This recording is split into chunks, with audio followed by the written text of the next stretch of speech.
Hello नमस्कार, welcome to inculcate learning. आज हम बात करने वाले हैं factors affecting growth and development की। प्रिंसिपल्स और जो कॉन्सेप्ट है ग्रोथ एंड डेवलपमेंट का वो ऑलरेडी हम डिस्कस कर चुके हैं। दिस इज प्रेजेंटेड बाय मी रवीना। अगर आपको वीडियोस इंफॉर्मेटिव और हेल्पफुल लग रही हैं तो लाइक शेयर और सब्सक्राइब कीजिए इनकलकेट लर्निंग को। सबसे पहले मैंने आपको एक वीडियो में बताया था कि आपको नोट्स जो हैं वो लिमिटेड पेज पे बनाने चाहिए ताकि आपको रिविजन के टाइम पे पूरी की पूरी नोटबुक भरी ना हो, वो चीज ना आपको बार बार रिवाइज करनी पड़े। यानी कि आपको एक जिस्ट जो है उस टॉपिक का पता होना चाहिए और उस टॉपिक से रिलेटेड एक लिमिटेड पेज पे आपके पास इंफॉर्मेशन होनी चाहिए ताकि आप उसी को मॉडिफाई करके प्लस जो आपके व्यूज हैं, जिस तरीके से आपने उस कॉन्सेप्ट को समझा है उस तरीके से आप उसको मेंशन कर सकें। तो उसका एक एग्जांपल जो है वो आज आपको देखने को मिलेगा जब हम factors affecting growth and development की बात करते हैं। तो चलिए शुरू करते हैं हमारा टॉपिक। तो जब हम factors affecting growth and development की बात करेंगे तो आप इसको कई तरीके से एक्सप्लेन कर सकते हैं, क्योंकि फैक्टर्स अफेक्टिंग में स्पेसिफिकली कुछ मेंशन नहीं किया गया है कि आप कितने फैक्टर्स मेंशन कीजिए या ऐसा कुछ आपसे पूछा भी नहीं जाएगा। तो आप इसको, एक तो ये तरीका है जो मैं आपको अभी स्क्रीन पे दिख रहा होगा कि ओवरऑल ब्रॉड व्यू में देखा जाए तो हेरिडिटी और एनवायरनमेंट, ये दो ही चीजें हैं जो ग्रोथ एंड डेवलपमेंट को अफेक्ट करती हैं। हेरिडिटी में एक अलग तरह के फैक्टर्स आ जाएंगे जो कि आपके पेरेंट्स से आपके अंदर आए हैं और वो मोस्टली क्या होते हैं, इन फिजिकल अपीयरेंस को जो है वो फैक्टर्स इन्फ्लुएंस करते हैं। एनवायरनमेंट की जब हम बात करते हैं तो हेरिडिटी को छोड़ के जो जो फैक्टर्स बच गए वो सारे के सारे जो है आप एनवायरनमेंट में इंक्लूड करेंगे। एक और तरीका जो है वो क्या हो सकता है कि आप हेरिडिटी और एनवायरनमेंट को स्पेसिफिकली ऐसे पार्ट्स में मेंशन करने की बजाय आप 1 2 3 4 पॉइंट्स ऐसे डालिए और उसमें फिर आप क्या मेंशन करेंगे कि heredity, environment, social factor, nutrition, schooling. तो इन पॉइंट्स को फिर आप कंटिन्यूटी में लिख सकते हैं। बट बेटर तरीका क्या होगा, ये ग्राफ वाला, क्योंकि अगर इस चार्ट के थ्रू आपको समझ आ गया तो आप ये चार्ट को ध्यान में रख के आप पूरा का पूरा क्वेश्चन जो है वो आपका अटेम्प्ट कर सकते हैं।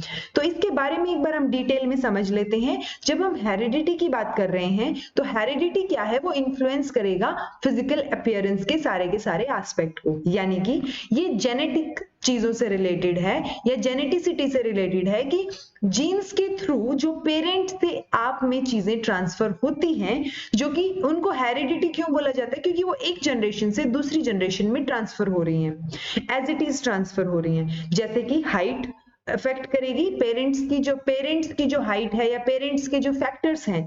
अगर मान लीजिए एक पेरेंट जो है वो बहुत लंबे हैं, दूसरे आपकी फादर लंबे हैं बहुत और मदर जो है वो शॉर्ट हैं, तो आपके पास दो बहुत सारे ऑप्शंस हो जाते हैं कि बच्चा जो पैदा होगा उसकी हाइट जो है वो कौन अफेक्ट करेगा, यानी जो जीन्स जो है वो फादर के जीन्स डोमिनेट करेंगे या मदर के जीन्स डोमिनेट करेंगे, तो उस बेसिस पे जो है वो हाइट डिसाइड होगी। तो ये हेरिडिटी के बेसिस पे हो गया। टेक्सचर ऑफ हेयर्स जो है वो हेरिडिटी में आएगा।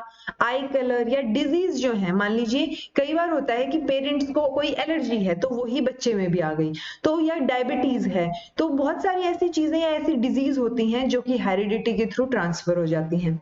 ये क्या पॉइंट हुआ हेरिडिटी से रिलेटेड। अब दूसरा जो है ग्रोथ एंड डेवलपमेंट को अफेक्ट करने वाले फैक्टर में आएगा एनवायरनमेंट। एनवायरनमेंट में बहुत सारी चीजें इंक्लूड हो सकती हैं। फॉर एग्जांपल सबसे पहले सेक्स या फिर जेंडर, ये दोनों चीजें जो है वो बहुत अफेक्ट करेंगी ग्रोथ एंड डेवलपमेंट को, क्योंकि जेंडर या सेक्स के बेसिस पे क्या हो जाता है, आपकी सोशलाइजेशन अलग होनी शुरू हो जाती है। बहुत बार क्या होता है, गांव की या किसी एक पर्टिकुलर एरिया की हम बात करें तो बहुत जगह ये सुनने में आता है कि गर्ल्स जो हैं उनको क्या है, ना स्कूलिंग दी जाती, ना उनको न्यूट्रिशन वाइज जो है उनका ध्यान रखा जाता, बॉयज को जो है वो कंपैरेटिवली ज्यादा ध्यान रखा जाता है। तो सेक्स और जेंडर जो है उस पे आपके न्यूट्रिशन की चीजें भी काफी हद तक डिपेंड करती हैं कि फीमेल या मेल का जो सोशलाइजेशन है, उनका जो न्यूट्रिशन है, उनसे जो बातचीत का या बिहेवियरल वे है पेरेंट्स का या फैमिली का, वो क्या है वो चेंज हो जाता है। तो ये एनवायरमेंटल फैक्टर्स में इंक्लूड होगा जो कि किसको अफेक्ट करेगा, फिर ग्रोथ एंड डेवलपमेंट को, क्योंकि अगर न्यूट्रिशन प्रॉपर तरीके से नहीं मिल रहा है तो ऑब्वियसली ग्रोथ कैसे प्रॉपर होगी। और वो न्यूट्रिशन किस बेसिस पे दिया जा रहा है कि अच्छा दूध कम है घर में तो लड़के को दे देते हैं, लड़की को कोई बात नहीं, या पैसे कम हैं तो एजुकेशन जो है वो सिर्फ लड़के को पढ़ा देते हैं, लड़की का रहने देते हैं। तो ये जो फैक्टर्स हैं जो कि जेंडर या सेक्स के बेसिस पे हैं वो ग्रोथ एंड डेवलपमेंट को बहुत ज्यादा अफेक्ट करते हैं, ये चीजें आप इसमें एक्सप्लेन करेंगे। इसमें आप और भी एग्जांपल्स दे सकते हैं, डिपेंड करता है आप कितने मार्क्स का क्वेश्चन अटेम्प्ट कर रहे हैं, तो उस बेसिस पे आप जो है इसके अंदर इन पॉइंट्स में जो आप एक्सप्लेनेशन करेंगे आप उसको जो थोड़ा सा मैनेज कर लेंगे। नेक्स्ट पॉइंट आता है एनवायरमेंट में स्कूलिंग की, लर्निंग का जो एनवायरमेंट है वो किस तरीके का प्रोवाइड किया जा रहा है, या फिर एजुकेशन जो है वो दोनों को बराबर दी भी जा रही है या नहीं दी जा रही। तो बच्चे की स्कूलिंग जो है वो उसके ग्रोथ एंड डेवलपमेंट में बहुत हेल्पफुल रहेगी, कि किस मतलब अफेक्ट करेगी, हेल्पफुल भी नहीं बोलेंगे क्योंकि हेल्पफुल में तब हो जाता है कि आप बेटर, हेल्पफुल में अच्छी चीजें आ जाती हैं, बट बहुत बार होता है कि अगर आपका स्कूल बेटर नहीं है, वहां पे टीचर्स या टीचिंग स्टाफ बेटर नहीं है, तो वो आपके डेवलपमेंट को बहुत हद तक अफेक्ट करेंगे। इसलिए एनवायरमेंट की जब हम बात करते हैं तो स्कूलिंग का फैक्टर बहुत ज्यादा अफेक्ट करता है कि किस तरीके का डेवलपमेंट जो है वो बच्चे का होगा, क्योंकि फैमिली के बाद स्कूल जो है वही क्या होता है, सीखने की एक प्रक्रिया का पार्ट होता है, यानी वहीं पे जो है उसको लैंग्वेज जो सेकंड लैंग्वेज होगी या बाकी चीजें एजुकेशन वाइज बुकिश नॉलेज, तो ये सारी की सारी चीजें उसको वहां से मिलेंगी। तो डेवलपमेंट पे ऑब्वियसली आपके स्कूल के लेवल का, आपके स्कूल की क्वालिटी का काफी फर्क पड़ेगा। नेक्स्ट है इकोनॉमिक इन्फ्लुएंस। जैसा कि मैंने आपको यहां भी बताया था जेंडर और सेक्स के टाइम पे, कि जो इन्फ्लुएंस होगा कि मान लीजिए पैसे कम है आपके घर में तो लड़के को पढ़ा दिया, तो वो इकोनॉमिक जो लेवल है आपका वो बहुत अफेक्ट करेगा। इकोनॉमी के बेसिस पे मान लीजिए घर में चीजें कम है या न्यूट्रिशन वैल्यू कम, चीजें कम आ रही हैं, तो वो कम चीजें फिर किसको दी जा रही हैं या किस तरीके से बांटी जा रही है, डिस्ट्रीब्यूट हो रही है घर में, तो वो न्यूट्रिशन वैल्यू पे काफी इफेक्ट पड़ेगा। एजुकेशन पे, स्कूलिंग पे, किस तरीके के स्कूल में आप पढ़ते हैं वो भी आपका इकोनॉमिक बैकग्राउंड जो है वो डिसाइड करेगा। पेरेंट्स जो है वो आपके पढ़े लिखे हैं या नहीं, वो पॉइंट भी इसमें इंक्लूड हो सकता है। तो बेसिकली ग्रोथ एंड डेवलपमेंट को हर चीज जो है वो हैम्पर करेगी, वो हर चीज उस पे जो है अफेक्ट डालेगी। अब वो पॉजिटिव अफेक्ट करती है या नेगेटिवली अफेक्ट करती है, ये डिपेंड करता है कि हम उस पॉइंट को किस तरीके से एक्सप्लेन कर रहे हैं। फिर आता है रीजनल ज्योग्राफिकल इन्फ्लुएंस। रीजनल और ज्योग्राफिकल इन्फ्लुएंस की जब हम बात करेंगे तो इसमें वो चीजें इंक्लूड हो जाएंगी कि आप किस तरीके के एनवायरमेंट में रह रहे हैं, आपकी सोसाइटी किस तरीके की है, आपका जो रीजनल इन्फ्लुएंस है, मान लीजिए आपकी जो बोली है, यानी जैसे हरियाणा में रहते तो जो हरियाणवी टच है वो आपकी लैंग्वेज में आना, तो वो चीजें क्या है वो इन्फ्लुएंस करेंगे आपके डेवलपमेंट को। तो रीजनल या आप रूरल और अर्बन एरिया की अगर हम बात करेंगे तो उससे भी काफी इफेक्ट होगा, या फिर आप पहाड़ी इलाके में रहते हैं या प्लेन एरिया में रहते हैं उससे भी आपके ग्रोथ एंड डेवलपमेंट पे इफेक्ट पड़ेगा।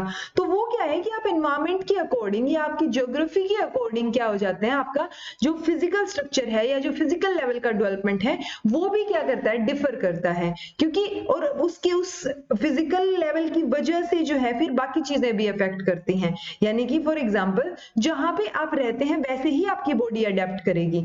जैसे कि अगर आप केरला में या साउथ साइड पे रहते हैं तो वहां पे गर्मी बहुत ज्यादा होती है, तो उसकी वजह से जो है कलर पे इफेक्ट पड़ेगा, ताकि अगर मेलानिन जितना सीक्रेट होगा या जितनी लेयर होगी वो ज्यादा प्रोटेक्ट कर पाएगा आपकी बॉडी को सनरेज से।